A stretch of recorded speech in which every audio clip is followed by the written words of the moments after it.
December 31st, 1989. A little after noon inside a restaurant called Bonnie's, partway up Aspen Mountain in Colorado. Ivana Trump had stopped there for lunch in her ski clothes, her 3 children around her, in the middle of the family's Christmas holiday. Across the room, she saw a younger woman she recognized, her husband's mistress, seated at another table. What happened next was loud enough that strangers in the restaurant would still be describing it decades later. Then it moved outside, into the snow, where Donald stood between his wife and the other woman as all of them bent to click into their skis. Ivana pushed off first and started down the mountain. Her husband went after her and could not catch her. She had always been the stronger skier. And it was her oldest son's birthday. Donald Jr. was turning 12 years old that day. For most of the 1980s, this couple had been sold to America as a fairy tale. The developer and his glamorous European wife, their 3 golden children, the most enviable family in New York. That was the image. The reality was a marriage that had been quietly hardening into a business arrangement for years, and what broke open on that mountain was only the part the public would finally be allowed to see. You think you know this story. The rich husband, the younger mistress, the discarded first wife. You don't. What came after that afternoon was colder and stranger than any headline. A fight over a fortune no one could actually count, waged across the next 30 years, that ended not with a broken heart, but with a court order telling one of the most famous women in America what she was no longer allowed to say. But the woman on that mountain did not arrive there by accident, and she did not arrive there as Mrs. Donald Trump. She had spent 4 decades becoming the kind of person who could hold her ground in that particular room, on that particular day. And to understand what was actually coming apart in Aspen that winter, you have to go back, past the penthouses and the helicopters and the gold-lettered tower on Fifth Avenue, to a small industrial city in communist Czechoslovakia, where a girl named Ivana learned very early that the only reliable way out of a life someone else had designed for you was to move faster than everyone around you. This is the story of that woman. It is the story of how she crossed an ocean, a political border, and a class line most people never cross in a lifetime. Married a man who was building an empire out of publicity, helped him build it, put her own name on pieces of it, and then discovered, in the space of a single winter, that the machine she had helped assemble could be turned around and aimed directly at her. It is a story about money that may not have existed in the amounts everyone assumed. It is a story about a contract that shadowed a marriage from before the wedding day, and it is a story about the distance between being called a partner and being treated like one. It begins with a girl on a pair of skis. Ivana Marie Zelnikova was born on the 20th of February 1949 in a city called Gottwaldorf. The city does not carry that name anymore, and that fact alone tells you something about the world she came from. Today it is called Zlín, and it sits in the Czech Republic. Then it sat behind the Iron Curtain inside communist Czechoslovakia, a place where the shape of a person's future was largely decided by the state before that person was old enough to have an opinion about it. Her father, Miloš Silníček, was an electrical engineer. Her mother, Marie, worked as a telephone operator.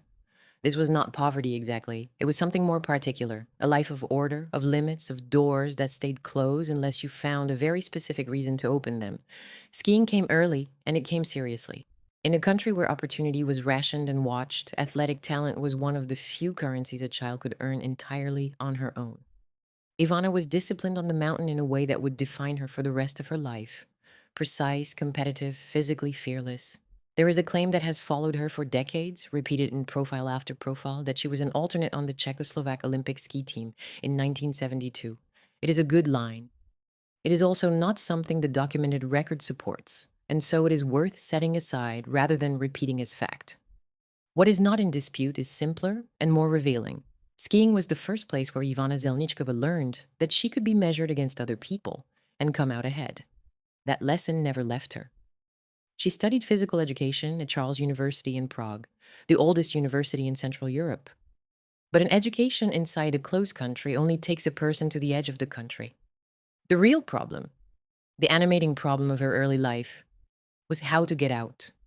The answer arrived, as these answers often did in that part of the world at that time, in the form of a marriage. Ivana married an Austrian ski instructor named Alfred Winkelmar. The marriage did not last, and Ivana would later describe it in terms that had almost nothing to do with romance. It was, in her telling, essentially a Cold War arrangement, a mechanism, a door. What it produced was an Austrian passport, and an Austrian passport meant something a Czechoslovak one did not. It meant motion. It meant she could leave. She went to Canada, she taught skiing, she modeled. And here is the thing worth sitting with for a moment, because it explains almost everything that came later. Before Donald Trump was ever a name in her life, Ivana had already built an entire existence out of movement, discipline, calculation, and escape. She had already proven to herself that she could stand at the bottom of a locked door and find the one arrangement that would open it. She was not a woman who had been handed things. She was a woman who had engineered her own exits. You have to understand what the world she was entering actually demanded of a woman like her. Manhattan society in the late 1970s and 80s ran on a specific and largely unspoken bargain.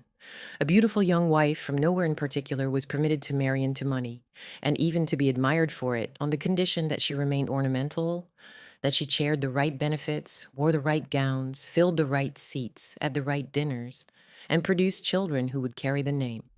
What she was not supposed to do was want a title with a floor and a staff and a balance sheet under it. The rules of that world had a place for a wife. They did not have a place for a wife who wanted to be an executive. Ivana would spend the 80s pressing against exactly that boundary, and for a while she would win. And the winning would cost her more than the losing ever could have. What she wanted by the time she arrived in North America was not simply money. Money on its own would never be enough for her. Her later career would prove that again and again.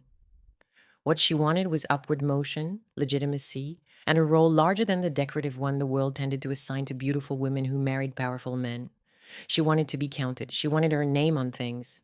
She was demanding, competitive, exacting about detail, physically disciplined, and entirely comfortable firing a person who did not meet her standard. Those were not flaws she hid. In the beginning, they were the very qualities that made her interesting to the man she was about to meet. That man had been raised inside a different kind of machine. Donald John Trump was born on the 14th of June, 1946 in New York.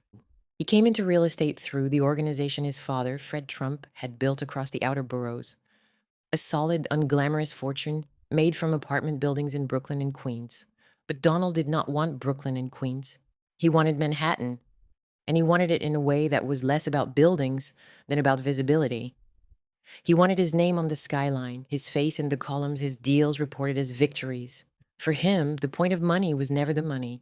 The point was the proof. One figure shaped his method more than almost any other in those years.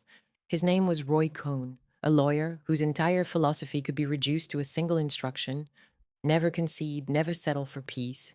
When you can fight, attack before you are attacked. Cohn became a kind of professional father to Donald, and his fingerprints are on the earliest and most intimate negotiations of Donald's private life, including, as we will see, the terms under which Donald would agree to marry Ivana at all. That detail matters, so hold on to it. The lawyer who taught Donald Trump to treat every relationship as a contest was in the room before the marriage even began. The way Donald and Ivana met is one of those origin stories that comes in two versions, and neither of them has ever fully won. Donald placed their meeting around the 1976 Montreal Olympics. Ivana told it differently, since she said they met in New York at a restaurant called Maxwell's Plum, where she and a group of friends were trying to get a table on a crowded night.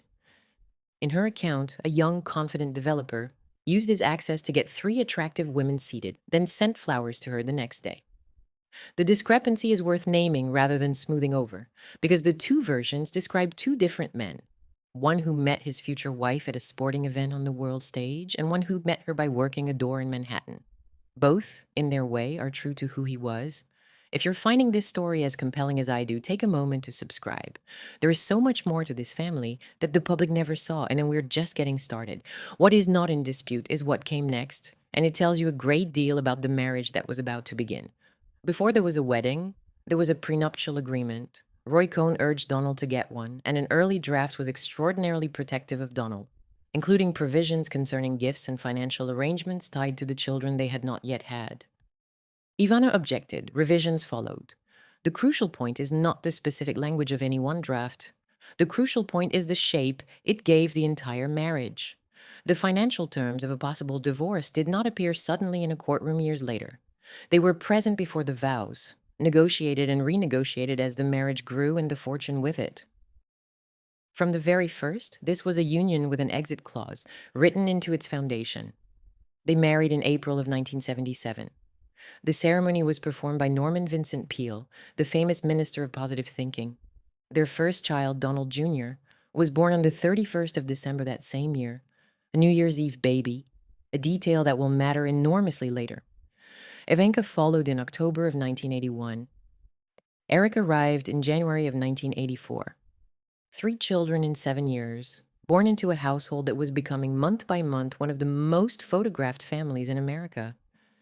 And somewhere in those same years, more than a decade younger than Ivana, a Georgia-born actress and model named Marla Maples was growing into the woman who would eventually stand at the center of everything.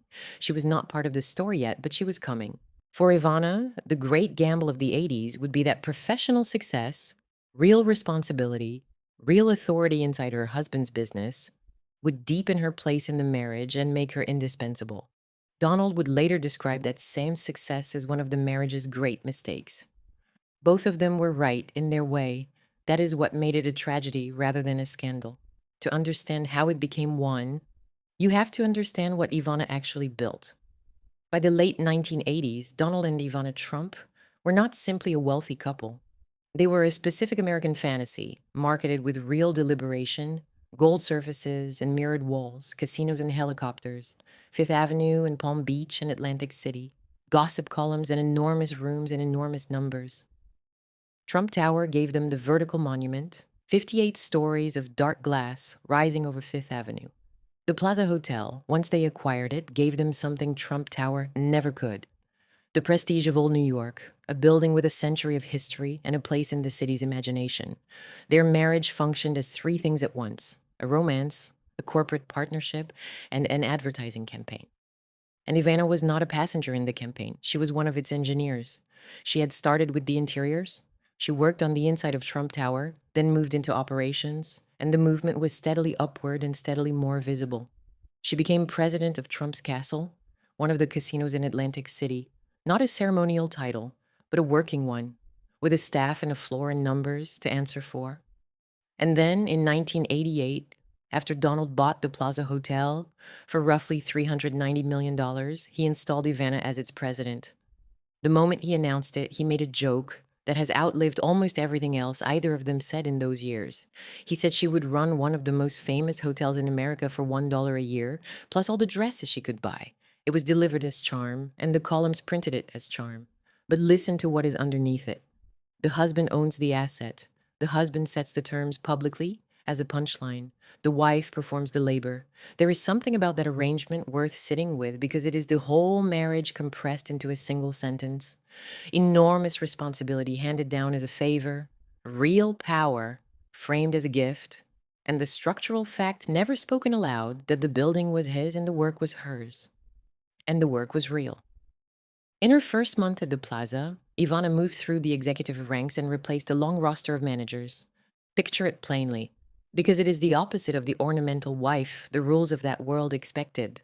A woman walking the corridors of a 100-year-old hotel, learning which department heads met her standard and which did not, and removing the ones who did not, and the same instinct she had carried down a mountain in Czechoslovakia now applied to a landmark on Central Park South. She began a major renovation, room by room, with opinions about every detail of it. She was not decorating suites, whatever anyone would later claim.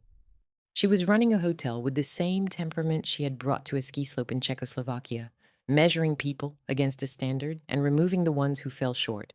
For a period, this was exactly what the Trump organization wanted the public to see. A formidable Ivana was useful. She was living proof that Trump properties were a family enterprise, that the name of the building was attached to actual people doing actual work. Before the marriage cracked, the story the company told about her was flattering. And it was flattering because it was profitable. That is the detail to hold on to, because the story was about to change. And the change is the heart of everything that follows. Before the split, Ivana was the brilliant manager, the tough executive, the woman who could run the plaza. During the split, a Trump associate would describe her to the Washington Post as essentially a figurehead, a woman who made no financial decisions of consequence. Both descriptions were issued by the same organization, about the same woman, doing the same job. Only the marriage had changed.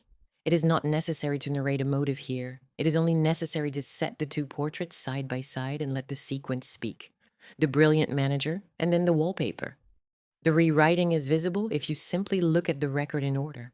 Donald himself would later confirm the deeper problem, and in a way that is more revealing than he perhaps intended. He wrote, years afterward, that giving Ivana responsibility over the casino and the plaza had been a mistake because she wanted to talk about business at home, because the executive did not switch off when she walked through the door. He said he would not again put a wife in charge of a piece of his business. Read that carefully. It confirms two things at once. It confirms that Ivana genuinely held meaningful responsibility, not a decorative title. And it confirms that her identity as an executive had become, in his own account, incompatible with what he wanted from a wife. The very ambition that had made her interesting to him at the start had become the thing he resented. He had married a competitor and then discovered he did not want to be married to one. Beneath all of it, the marble and the linens and the renovations and the columns, there was a second story that almost no one outside a few banks could see. The public image suggested billions, a bottomless fortune, a man who could not lose. But the timing of the marriage's collapse overlapped almost exactly with the beginning of a profound financial crisis. By April of 1990, Donald Trump's businesses had accumulated roughly $3.4 billion in debt, of which approximately $900 million was personally guaranteed, meaning that if the empire failed, it would not simply take the companies down, it would come for him. At the same time, Forbes, which had spent years inflating his net worth in its rankings, was quietly revising its understanding of that wealth sharply downward. This is essential, and it is the piece the tabloids never emphasized because it complicates the simple story. When the divorce came, Ivana would not be negotiating against a bottomless fortune. She would be negotiating against a financial structure whose real value no one could confidently name, including quite possibly the man who owned it. Picture the contrast the way a camera might. On one side, Ivana at the plaza, choosing marble in historic detail, restoring a landmark, the physical embodiment of limitless money. On the other side, in rooms she was not in, bankers looking at ledgers and beginning to understand that the empire could not meet its own payments. The same months that looked, from the outside, like the height of the family's glamour, were the months the ground beneath it was turning to something no one could stand on. The fortune everyone assumed was infinite was, in reality, becoming difficult to value at all. And it was in exactly those months, the glamour at its most blinding, the finances at their most fragile, that the marriage began to come apart in public. What the public did not know in that final winter of the decade was that the woman skiing circles around everyone on the mountain was not a wife who had simply been surprised by a mistress. Marla Maples had reportedly been brought to Aspen and housed separately in her own expensive quarters, and she had appeared around the edges of the Trump family holiday for days, on the slopes, in the resort, in the periphery of a family vacation that was supposed to belong to a wife and 3 children. The encounter that finally broke the surface did not come out of nowhere. It came at the end of a holiday during which the private truth had been circling the family in plain sight, waiting to be named. When it was finally named, the marriage did not technically end. What ended was the possibility of pretending. Then the machinery of the tabloids took over, and it took over fast. A Playboy interview published around this period sharpened the questions already circulating about Donald's fidelity. And then Liz Smith, the gossip columnist, broke the story of the separation in the Daily News, and broke it crucially in a way that was sympathetic to Ivana. Ivana became, in Smith's telling, the wronged wife, the one who had built the family and been discarded. The other tabloids answered with Donald's version and Maples's version, and within days the divorce was no longer only a family crisis. It had become a circulation war between New York's newspapers, each of them selling a different marriage to a different reader. It was in this war that the New York Post ran the front page that would outlive nearly everyone involved in it, the notorious headline attaching a boast about Donald's abilities as a lover to Marla Maples. It is important to describe that headline exactly as what it was and no more. Maples herself later denied ever saying the words. The origin of the quote has remained contested for decades. What matters for this story is not whether the words were ever spoken. What matters is that a private woman's private life was converted into a newspaper's front page, printed in enormous type, sold on every corner in the city, and that the family whose name was on it included 3 children who could read. In February of 1990, Donald moved out of the family's enormous triplex at the top of Trump Tower, and here is the beat that turns this from a love story into something colder and more precise. In almost the same days that he left, reports began to circulate attacking Ivana's status inside the plaza and inside the business. The very reports that recast the brilliant manager as a figurehead. Within a short span, she found herself briefly locked out of her own office at the plaza, and she threatened legal action against what she believed was a coordinated effort to diminish her record as a manager. Add those two facts together, because they happened together. The husband left the marriage, and the company began erasing the professional identity in the same window of time. The rejection was not only romantic, it was administrative. She lost the marriage and her standing in the business in the same breath. There is a particular cruelty in that overlap, and it is the first true beat of Ivana's downfall. Not the mistress, not the headline, but the simultaneity. On one front, she was being told she was no longer wanted as a wife. On the other, she was being told through the press that she had never really mattered as an executive. A woman who had spent a decade proving she was more than decorative was being informed publicly, from two directions at once, that she had been decorative all along. And then there were the children, who did not get to experience any of this as strategy or leverage or circulation. Ivana would later say that she told them individually, one at a time. But the most lasting account of what it was actually like to be a Trump child in those weeks came from Donald Jr. He was 12 years old. He was being driven to school through a city where his parents' marriage and a sexualized headline about his father's mistress sat on every newsstand he passed. He was old enough to understand that the world was laughing at his family, and young enough that he did not fully grasp the adult language his classmates could now use against him. That is, the private cost to circulation war never counted. Somewhere behind the front pages, a boy was looking out a car window at his own family, rendered in the largest type the city's presses could set. Ivana had lost control of the marriage story. She had not yet lost the financial fight or her ability to tell her own version. The next battle would decide both. The battle began in March of 1990, and Ivana did not begin it quietly. Through her lawyers, she moved to challenge the marital agreements themselves, the very prenuptial and postnuptial contracts that had shadowed the marriage from before the wedding, and she asked for a share of the fortune so large it made the front pages all over again. Reporting at the time described her demand as half of the marital assets. Later accounts put the figure attached to her lawsuit at approximately $2.5 billion. Her attorneys argued that the most recent agreement, signed in 1987, had been obtained unfairly, and they pointed to an uncomfortable detail buried in the history of the negotiations.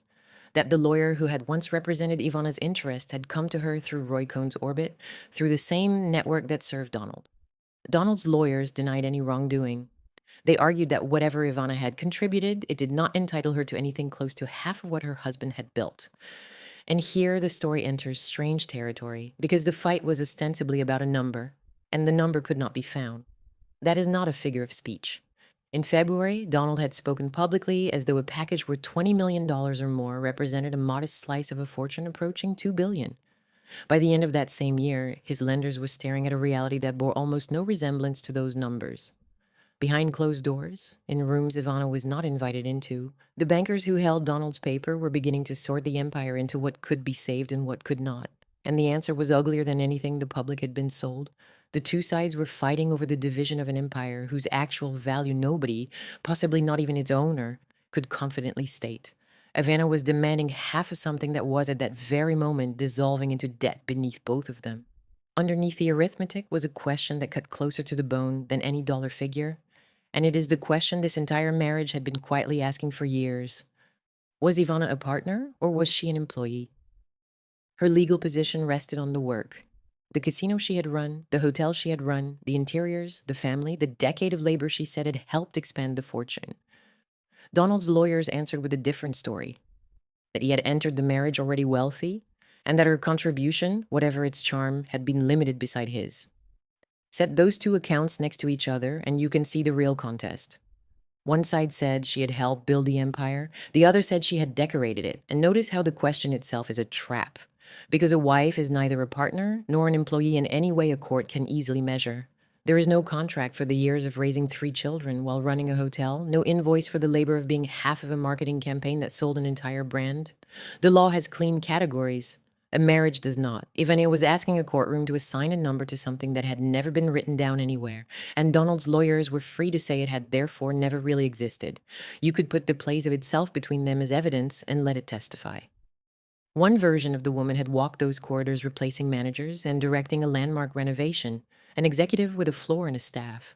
The other version had merely chosen fabrics. Both were arguing about the same marble, the same rooms, the same year. This was the title fight of the whole divorce. Not over money in the end, but over authorship. Who had made this? Whose name deserved to be on the thing? And the terrible efficiency of a public divorce is that it turns a private disagreement about a marriage into a permanent litigated dispute about history. There is a further cruelty in how Ivana entered that fight, and it is worth naming because it shaped everything that followed. When a person goes to war over a contract, the one thing she needs to be certain of is that the people advising her belong to her and to no one else. Ivana could not be certain of that. The lawyer who had once handled her side of the earliest agreements had reached her through Roy Cohn, the same fixer who had spent years teaching Donald how to win. It is one of the quiet structural facts of this marriage that even the counsel meant to protect Ivana's interests had come to her filtered through her husband's world. By the time she understood how much that mattered, the agreements were signed and the fortune had grown around them. She had spent years believing she was negotiating for herself. She was, in a sense, negotiating inside a room her husband's people had built. It was inside these proceedings that the darkest and most contested passage of the entire story surfaced, and it requires care rather than drama. In a deposition given during the divorce, Ivana described a disturbing sexual encounter from 1989, and in the course of that account, she used the word rape. Donald denied the allegation. That is the first layer, and it must be stated plainly, but it does not stand alone, and honesty requires the layers that came after it. When the writer Harry Hurd III prepared to publish an account of the episode in a 1993 book, Ivana supplied a statement of her own. One saying that she had felt violated, but that she did not want the word interpreted in a literal or criminal sense. And years later, in 2015, when the account resurfaced in the middle of a presidential campaign, she went further still, calling the renewed reporting without merit and speaking of Donald in warm terms. What is known as this. Her sworn deposition used the word. Donald denied the incident. Ivana afterward narrowed the characterization and later rejected it. Those three facts do not resolve into a single clean story, and it would be dishonest to force them to. This account will not diagnose why her language changed across those years, and it will not draw a line from any later agreement to any later statement that the record itself does not draw. It will do the harder thing, which is to let the contradiction stand exactly as it stands, unresolved, uncomfortable, and real. While the lawyers fought over money and history, the other woman in the story was becoming something no one had quite predicted. Marla Maples did not fade back into anonymity. She became a celebrity in her own right, photographed, interviewed, eventually appearing openly alongside Donald, the affair migrating out of rumor and into the ordinary machinery of American entertainment. And in the same motion, Ivana was being assigned a role she had never auditioned for. She was becoming the country's archetype of the wealthy, discarded wife, the woman traded for a younger one, an identity that would eventually prove marketable, but that in 1990 arrived as pure loss. She refused to disappear into it. In April of 1990, Ivana returned to public life, and she chose to do it at fashion events held at the Plaza. Consider the geography of that decision, because Ivana understood geography.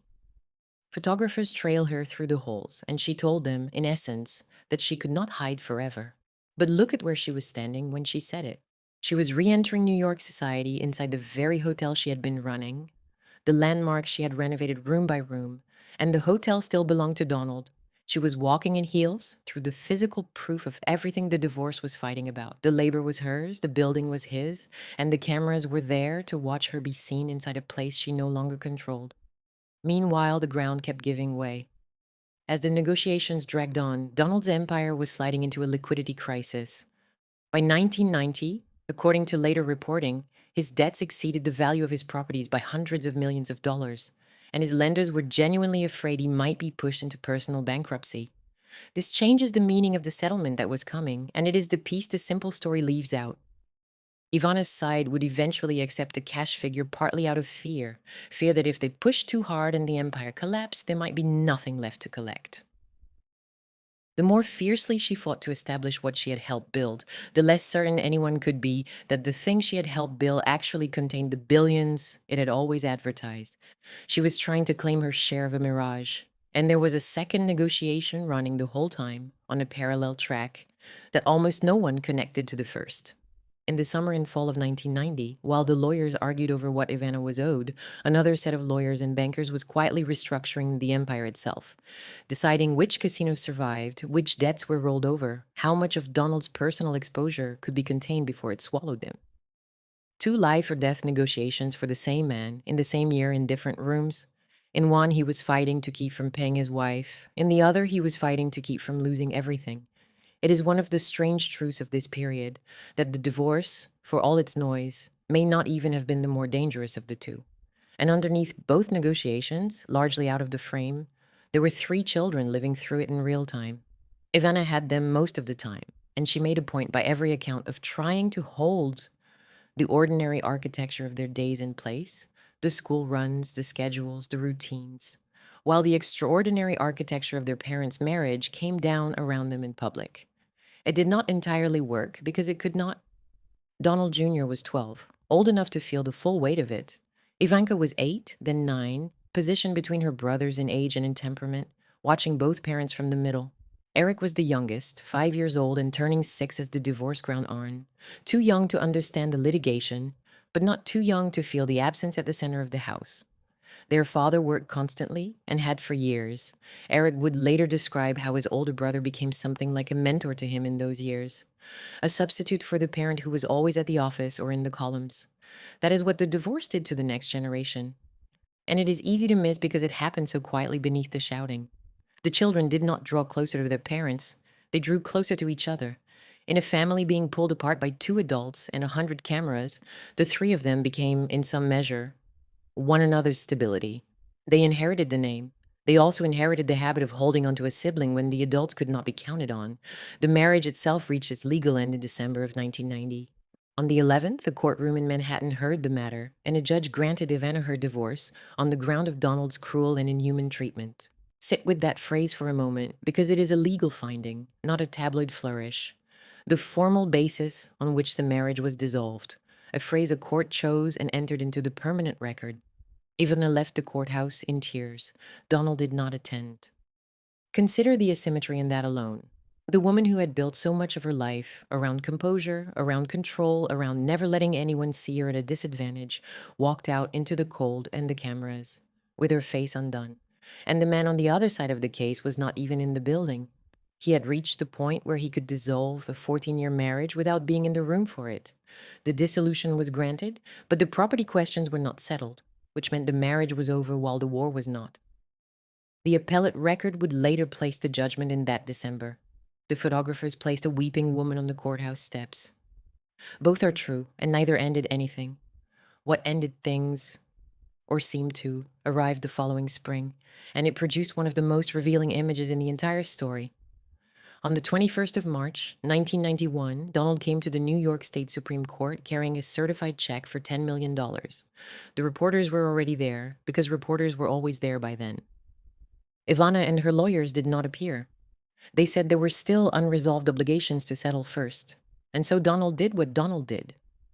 He stood in the corridor of the courthouse, and he held the check up for the television camera, the single piece of paper, $10 million printed on it, turned toward the lenses at the right angle. He complained on camera that Ivana was continuing to demand more. The judge, for his part, told the reporters plainly that the case was not settled. Whatever performance was unfolding in the hallway, nothing had actually been resolved inside the courtroom. Think about what is actually in that frame.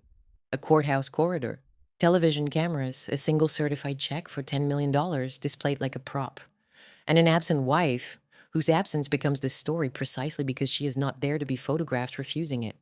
That check is almost a whole marriage compressed into one object, a private obligation between 2 people, converted in front of the cameras into a public performance. He had turned even the act of paying her into a way of being seen, and the thing being paid for, at bottom, was silence. Though no one holding a camera in that hallway could have known yet that this was the part of the deal that would outlast all the rest. The next day, the 22nd of March, the 2 sides reached a stipulation. The court records would state that Ivana's acceptance of the $10 million check constituted her irrevocable acceptance of the settlement. Reporting commonly summarized the full cash component as $14 million, which included an additional $4 million connected to her departure from the Trump Tower triplex, the enormous apartment at the top of the building where the family had lived. She also received the family's estate in Greenwich, Connecticut, an apartment in a Trump building, and substantial support for the children. Later reporting would put the combined child support and alimony at more than $600,000 a year. By almost any measure, it was a fortune. She had walked out of the marriage rich, and yet there is a flatness to how it actually ended that no one could have predicted from the spectacle of the previous year. There was no grand courtroom reckoning, no accounting of who had been right about the fortune or the marriage or the work. There was a check, a signature, a stipulation entered into the record, and a set of assets divided by lawyers. The loudest marriage in America was resolved in the end the way a business dissolution is resolved, by paperwork. The fantasy had been operatic. The ending was administrative. But one clause in the agreement had not been resolved, and it would turn out to matter more than any dollar figure in it. Buried in the settlement, among the schedules of property and support, was a confidentiality provision, a few lines about what she could and could not say. At the time, next to $14 million and a Connecticut estate, it must have looked like boilerplate. It was not. And that provision, a paragraph about silence, is where the real tragedy of this story lives. Because for this marriage, the breaking point was never a single death or a single betrayal. It was something quieter and, in its way, more total.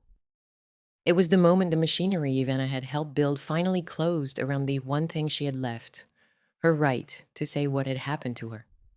It began, as these things do, with an interview. In May of 1991, not long after the settlement, Donald accused Ivana of breaching their agreement and of saying too much through remarks she had made in an interview with Barbara Walters. Ivana's lawyer pushed back, arguing that what she had expressed was protected speech, that a person cannot sign away the right to describe her own life. And there, in that small legal skirmish over a television interview, the central contradiction of Ivana Trump's public existence stood fully exposed. The country had just spent more than a year turning her into one of its most famous divorced women. Her face had been on the newsstands, her marriage on the front pages, her humiliation sold by the copy. And at the exact moment she had become a public property, a private contract was moving to limit how freely she could speak about the very marriage the public had already consumed. Everyone was allowed to talk about Ivana. Ivana was not entirely allowed to talk about Ivana. For a moment, it looked as though she might slip free of it. When the supplemental divorce judgment was formally entered on the 22nd of May, 1991, the trial court struck out the confidentiality provision, paragraph 10, and did so without offering any explanation for why. For a moment, the most restrictive part of the entire deal simply vanished. Ivana appeared to have escaped the clause about silence. Donald appealed. The appeal was decided on the 16th of April, 1992. The appellate division of New York Supreme Court reversed the lower court unanimously and restored paragraph 10 to the agreement. The reasoning was not about scandal or sympathy or anything a tabloid would recognize. It was purely, coldly contractual.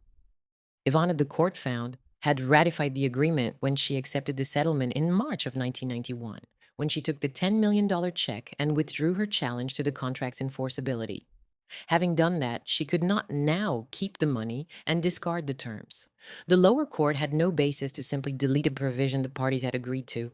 The clause about silence was the law of the marriage again. Understand why this, and not the mistress or the money, is where the story breaks. It would be easy and wrong to say that Donald won and Ivana lost. She did not lose in any ordinary sense. She left with enormous wealth. She kept her children. She stayed famous. She would build a second career out of the wreckage. The tragedy is more precise than victory or defeat, and it is more permanent. Ivana had spent more than a decade helping to manufacture a family whose entire private life was inseparable from its publicity.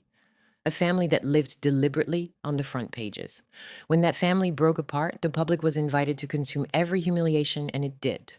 But when it was over, the final architecture of the divorce handed the wealthier spouse a contractual instrument to constrain what the other could say about the marriage they had both lived.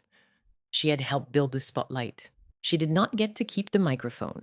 Years later, in 2017, when Ivana published a memoir, a review in The New Yorker would note directly how the surviving agreement still limited what she could candidly discuss about those years.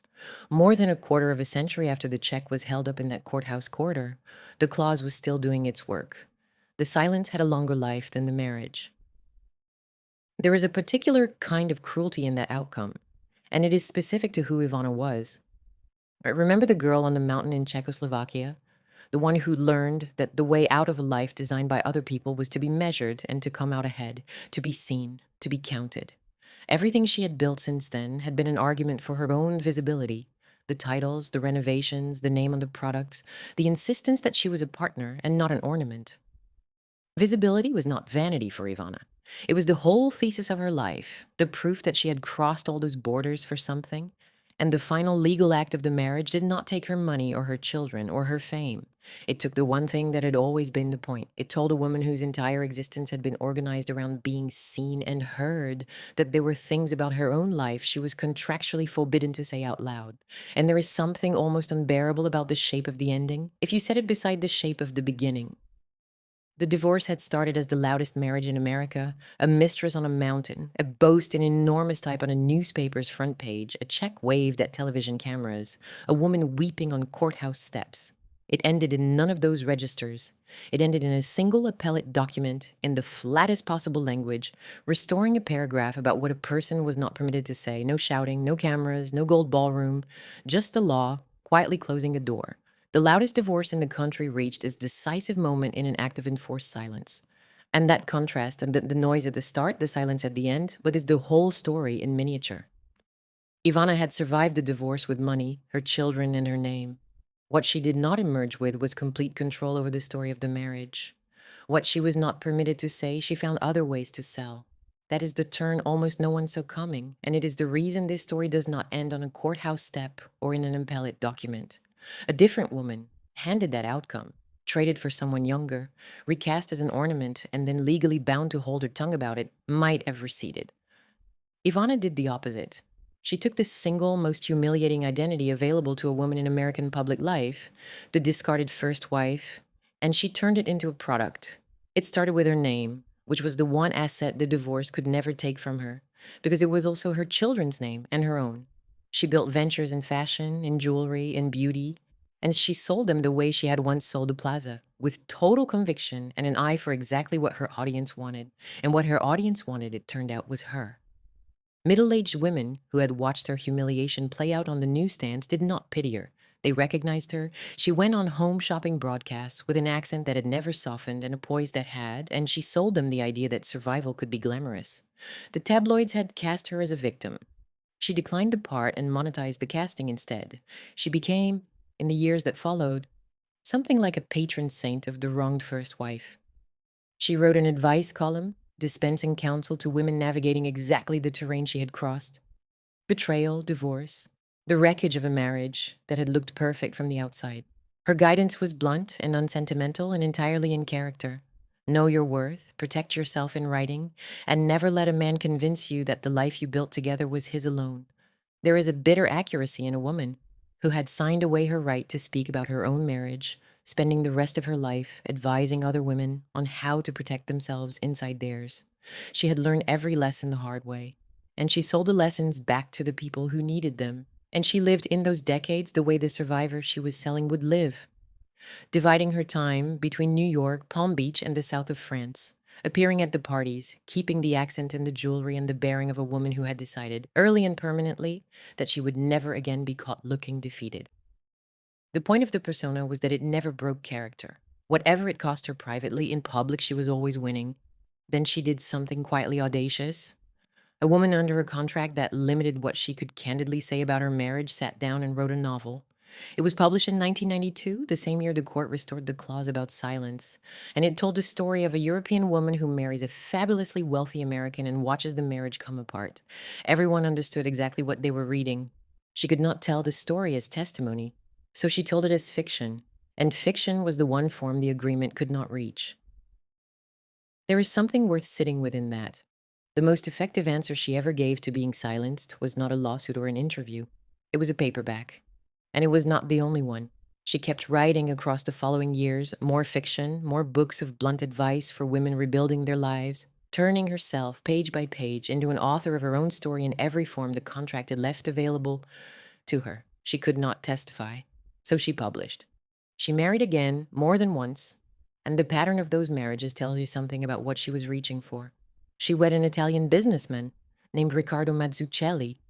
in 1995, and that marriage ended within 2 years, and produced, in a grim echo of everything that came before, its own dispute over what each of them was allowed to say publicly about the other. Years later, in 2008, she married Rossano Rubicondi, an Italian model more than 2 decades her junior, in a ceremony that said everything about where she and Donald had arrived. It was held at Mar-a-Lago, Donald's club in Palm Beach, and Donald hosted it. Picture that arrangement for a moment, because it is stranger than any tabloid could have invented. The man who had traded her for a younger woman 2 decades earlier now stood as host at her wedding to a younger man in his own gilded ballroom, surrounded by hundreds of guests with the children they had raised in attendance. The bride wore reported thousands of crystals. The former husband played master of ceremonies. Whatever that scene was, it was not the marriage that had ended in a courtroom in 1990. Somewhere between the mistress on the mountain and the ballroom in Palm Beach, the two of them had negotiated a peace, strange enough to hold a wedding inside. That marriage, too, would come apart and reassemble and come apart again over the years. Ivana kept looking for the thing the first marriage had promised and withheld. She did not seem to find it. But she never stopped moving toward it, which was the most consistent thing about her from the ski slopes of Czechoslovakia to the end of her life. And then in 1996, 6 years after the divorce that had turned her private life into a punchline, she appeared as herself in a film. The movie was The First Wives Club, a comedy about discarded wives taking their revenge, and Ivana's cameo lasted only a moment. She delivered a single piece of advice to a younger woman, that a wronged wife should not simply get angry, she should get everything she was entitled to. The line landed because the audience knew who was saying it. The material that had been used to shame her had, in the space of 6 years, been converted into a joke she was now in on. She was no longer the woman the story happened to.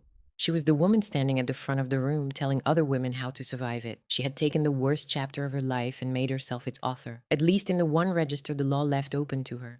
Underneath all the reinvention, there were 3 children who had lived through the whole thing. And Ivana's account of those years never wavered on one point. She said she had raised Donald Jr., Ivanka, and Eric, that she had them. That the day-to-day work of turning 3 children into adults had fallen to her.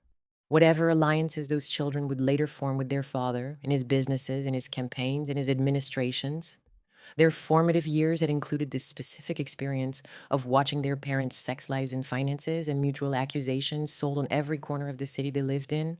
That is not a childhood a person simply sets down. It shaped how they moved through the world, how they handled attention, how they closed ranks. The family that had once posed for the cameras had taught its children, early and permanently, that the cameras were never entirely friendly. For a while, the 3 of them scattered into their own lives, and their paths looked as though they might diverge. Donald Jr. went to the University of Pennsylvania, the same school his father had attended, spent a stretch after graduation, reportedly living out of the public eye and testing a life away from the family name, and then came back into the business he had been born into. He grew, over the years, from the anxious boy at the newsstand into one of the most combative and visible public figures in his father's political movement. The child who had most reason to fear the spotlight, choosing, as an adult, to live inside it. Ivanka took a different road first. She modeled as a teenager, appeared on the cover of a national magazine at 15, and built a lifestyle and fashion brand under her own first name before joining the family company and eventually following her father to Washington as one of his advisors. Eric stayed closest to the buildings themselves, moving into the operational side of the Trump organization, running the golf and hotel properties, starting a foundation, becoming, with his older brother, one of the 2 sons who would run the company when their father turned to politics. 3 children, 3 different attempts to become their own people, and then, one by one, all 3 of them came home to the family enterprise. The upbringing that had taught them to close ranks turned out to be the most durable inheritance of all. They had learned, in the worst year of their childhood, that the family held together even when the marriage did not, and they built their adult lives on exactly that lesson. The strangest development of all came slowly, over decades, and it complicates any clean story of villain and victim. Ivana and Donald did not remain enemies. The relationship softened. By 2017, Ivana was saying openly that the 2 of them spoke regularly, and she supported him publicly through his political rise. The woman who had won a divorce on the ground of her husband's cruel and inhuman treatment ended up describing that same man in her final decade in warm and even affectionate terms. This should not be flattened into a tidy reconciliation, and it should not be used to erase what the record documents about the brutality of the divorce years. Both things are true, and they are true at once. People can fight ferociously, injure each other permanently, and still, years later, with the stakes gone and the children grown, arrive at something that looks like peace. It is not a resolution. It is just how some long human stories actually go. That reconciliation reached its strangest public expression in 2017, when Ivana published a memoir of her life as a mother inside the Trump family, a book called Raising Trump. She went on television to promote it, and in the course of the press tour, she made a comment about having a direct line to the president and referred half joking to herself as a kind of first lady, a remark that drew a pointed public response from Donald's current wife and briefly turned into its own small news cycle. It would be easy to read that as vanity. It is more interesting to read it as the same impulse that had driven everything since the divorce. Even then, decades later, Ivana was still competing for authorship of the story, still insisting on her place in it, still refusing to be edited out of the family she had helped create. And the reviews of that very memoir noted what she had been living with the whole time, that the old confidentiality agreement still shaped what she could and could not say about the marriage at the center of her life. She had written an entire book about raising the Trump children, and there were still things about their father she was not free to tell. The clause had outlived the Reagan era, outlived the tabloid war, outlived the fortune it had been signed to protect. It was still there, quietly editing her, more than 25 years on. The story reached the culture one more time after that, in a form Ivana did not live to see completed. In 2024, a film called The Apprentice, directed by Ali Abbasi, dramatized the young Donald Trump's rise in 1970s and 80s New York. Sebastian Stan played Donald. Jeremy Strong played Roy Cohn, the fixer who had been in the room before the marriage ever began. And Maria Bakalova played Ivana. The film included a dramatized version of the disputed 1989 encounter from the divorce deposition. And it is important to be precise about what that was. It was a scene in a movie, drawn from an allegation that was made, denied, later narrowed, and later rejected. It belongs to the story's cultural afterlife, to the long tale of a family that America could never stop watching. It is not evidence about what happened in a bedroom more than 3 decades earlier. The dramatization put the contested moment on a screen. It did not settle it. Nothing ever has. The film premiered at the Cannes Film Festival and reached American theaters in the autumn of 2024 in the middle of Donald Trump's campaign to return to the presidency. Its release entangled from the start in the very power it depicted, its distribution slowed by legal threats from the campaign, its lead performances eventually drawing awards attention even as its subject was being returned to the White House by voters. There was something almost vertiginous about it. A family's private history from the 1980s was being adapted for the screen while the patriarch of that family was, at that exact moment, winning the most powerful office in the world. The story was not finished. It was still being lived while it was being dramatized, which is a thing that almost never happens. And it meant that Ivana's marriage had become both history and current events at once. Her last years were quieter than the ones that had made her famous, and they held their own private losses. Rossano Rubicondi, the younger man she had married at Mar-a-Lago and never entirely let go of across the years that followed, died of cancer in the autumn of 2021, not yet 50 years old. Ivana outlived him by less than a year. She spent her final months in the townhouse she loved on the Upper East Side, still glamorous, still holding court, still the woman who had crossed an ocean to build a life no one could design for her. Ivana Trump died on the 14th of July, 2022. She was 73 years old. She was found unconscious near the base of a staircase in her home on East 64th Street in Manhattan, after an emergency call placed around 20 minutes before 1 o'clock in the afternoon. The New York City medical examiner determined that she had died of blunt impact injuries to her torso and ruled the death accidental, a fall in the townhouse where she lived in the city she had spent 40 years conquering. There was no scandal in it, no mystery, no final act of the drama that had followed her since Aspen. There was only an older woman, alone in a beautiful house at the bottom of a flight of stairs. The woman who had built a life on movement, on being the fastest one on the mountain, died from a fall in her own home. Sometimes the ending has no symmetry at all. Sometimes it is just the plain physical fact of a body and a staircase. The response came quickly, and it came from the top. Donald, by then a former president, preparing to run again, wrote a public tribute to the woman he had once faced across a courtroom, remembering her warmly as beautiful and remarkable and a devoted mother to their children. Donald Jr., Ivanka, and Eric released statements of their own. each grieving the parent who had, by her own insistence, and largely by the record, done the daily work of raising them. The country that had consumed her humiliation 3 decades earlier now paused to mark her death, and the tone had entirely changed. There was no more mockery in it. Time had done what time does. The woman the tabloids had once sold as a punchline was mourned, at the end, as a matriarch.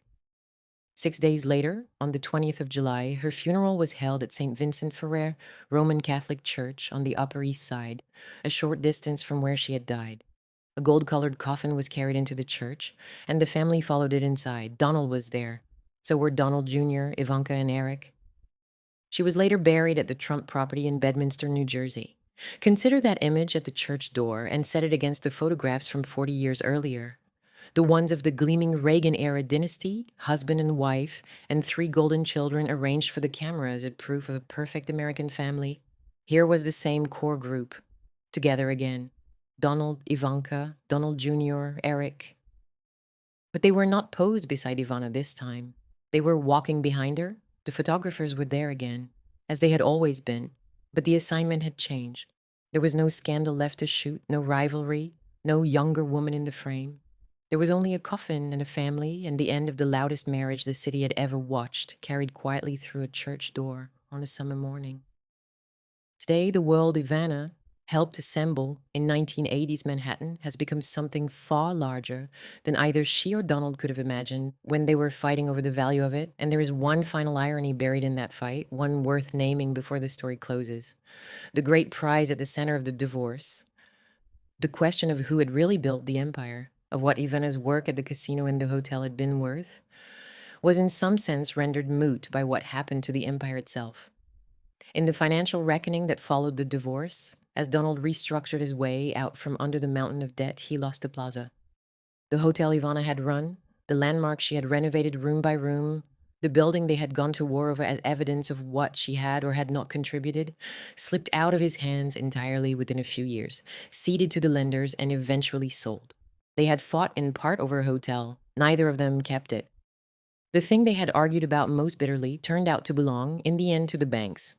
That is what the fortune underneath all the gold had actually been.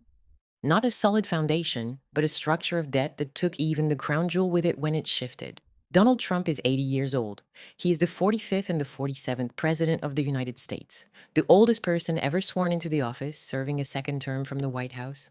The family name that Ivana spent the 80s helping to manufacture, the name she went to court to defend her share of, the name a contract restricted her from speaking too freely about, is now one of the most powerful political brands in the world. She helped build the machine. She did not live to see how large it would grow. Donald Trump Jr. is 48 years old. He is an executive vice president of the Trump Organization based in Florida, a father of 5 and one of the most visible surrogates of his father's political movement. In 2026, he married again. The 12-year-old who once rode to school past the newsstands grew into a man who now stands, by choice, at the center of the very spotlight that once frightened him. Ivanka Trump is 44 years old. She lives in the Miami area with her husband, Jared Kushner, and their 3 children. She served as an advisor during her father's first administration and has since stepped back from any formal government role, moving between family life and her own business ventures. She remains, as she was in childhood, the one positioned in the middle, closest to both her father's world and her own. Eric Trump is 42 years old. He is an executive vice president of the Trump Organization, and he has spent his adult life representing the family's real estate interests around the world, from the United States to the Gulf. The 5-year-old who leaned on his older brother when their father was never home now helps run the company their father built. The 3 children who once drew close to one another in the middle of a very public collapse never really separated. They occupy, all of them, the exact world their mother helped construct: real estate, branding, wealth, politics, and the surname itself as an institution. Between them, they have given Ivana a large number of grandchildren, a 3rd generation now growing up inside the name she crossed the border to acquire, most of them too young when she died to remember much of the woman who started it all. The dynasty she imagined in the 1980s, the one she once spoke of as someday being regarded like old American money, has extended past her into people who will carry it long after everyone who remembers the divorce is gone. The one figure missing from that continuity is the woman who did more than anyone to build it. Ivana Trump had money, and visibility, and 3 children she remained fiercely proud of until the day she died, and a second career that most discarded wives are never given the resources to build. She also learned that standing close to an enormous fortune is not the same as controlling it, that helping to build a company does not make it yours, and that being one half of the most famous marriage in America does not guarantee you the right to tell the story of it. For years, strangers knew the intimate details of her humiliation, while a legal agreement narrowed what she herself was allowed to say. There is no clean lesson in that, and it would be a disservice to force one. Perhaps the truest image to keep is the smallest one. A boy in the back of a car, 12 years old, on the birthday he shared with the end of his parents' marriage, watching his family turned into headlines through a window. The dynasty survived. The children inherited the name. They inherited that too.